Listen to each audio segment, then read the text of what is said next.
La publication de cette vidéo a eu les conséquences que l'on sait, un séisme politique qui dépasse largement la personne de Benjamin Griveaux. Son renoncement a posé ce week-end la question de la violence des réseaux sociaux, mais aussi de la vie politique. Je vous propose de revenir sur l'engrenage qui l'a donc amené à se retirer avec Marie Chantray, Vincent Pierron et Floriane Pellet. Il rêvait de la mairie de Paris, Benjamin Griveaux contraint d'abandonner. C'était ce vendredi une campagne Stop et Net, une renonciation express. Récit de 48 heures qui l'ont conduit à cette décision inattendue.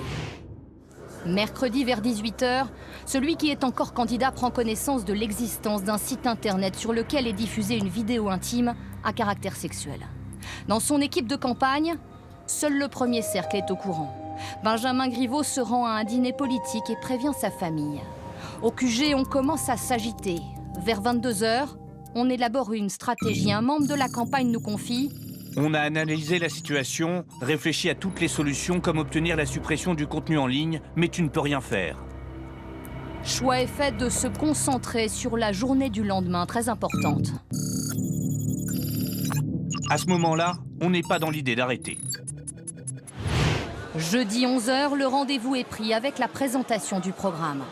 Ne rien laisser paraître, tel est l'objectif. Si des questions sont posées, la réponse sera pas de commentaires. Au pupitre, avec derrière lui ses têtes de liste, durant plus d'1 heure. Bonjour à tous, merci d'être venus nombreux ce matin.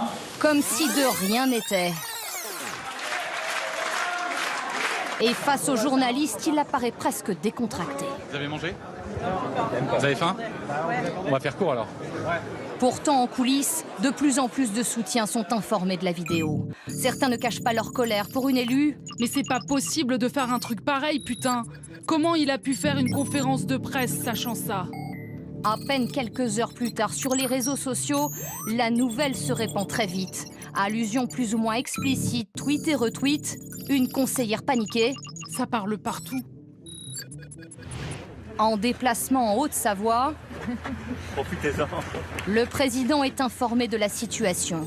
De retour à Paris, il parle longuement au téléphone avec Benjamin Griveaux. L'invitant surtout à protéger sa famille, il a ces mots: je te soutiendrai en toutes circonstances. Dans son équipe déjà, certains font savoir qu'ils ne le suivent pas. Mais de toute façon, la décision est prise. Benjamin Griveaux se retire.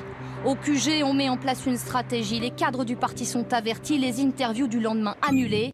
Et le directeur de campagne envoie ce message: Pouvez-vous vous rendre disponible demain à 9 h pour une réunion autour de Benjamin?